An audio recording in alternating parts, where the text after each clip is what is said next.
ಈಗಾಗಲೇ ನಾನು ಹೇಳಿದ ಹಾಗೆ ನಮ್ಮ ಉಡುಪಿಗೆ 5 ರಿಂದ 10 ಕೋಟಿ ಅಂತ ಹೇಳಿದ್ರು.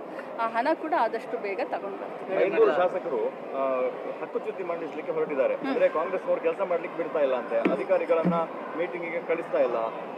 ನಿನ್ನೆ ನಡೆದ ಕೆಡಿಪಿ ಸಭೆಯಲ್ಲಿ ಮೀಟಿಂಗ್ ಆಗ್ಲಿಕ್ಕೆ ಬಿಟ್ಟಿಲ್ಲ, ಅರ್ಧದಿಂದ ಎತ್ಕೊಂಡು ಹೋಗಿದ್ದಾರೆ.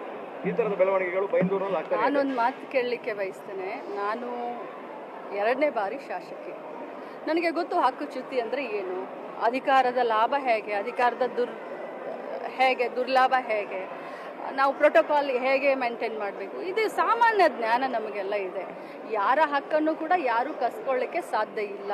ಮಾನ್ಯ ಶಾಸಕರು ನನಗೆ ಗಮನಕ್ಕೆ ಬಂದ ತಕ್ಷಣ ನಾನು ಕೇಳಿದೆ, ಜಿಲ್ಲಾಡಳಿತದ ಮುಖ್ಯಸ್ಥರನ್ನು ಕೇಳಿದಾಗ ಮಾನ್ಯ ಶಾಸಕರು ಅವರು ಎಲ್ಲಿ ಆಫೀಸರ್ಗಳ ಮೀಟಿಂಗನ್ನು ಕರಿಬೇಕು ಅಲ್ಲಿ ಕರೆದು ಮಾಡಿದ್ರೆ ತೊಂದರೆ ಏನಿಲ್ಲ.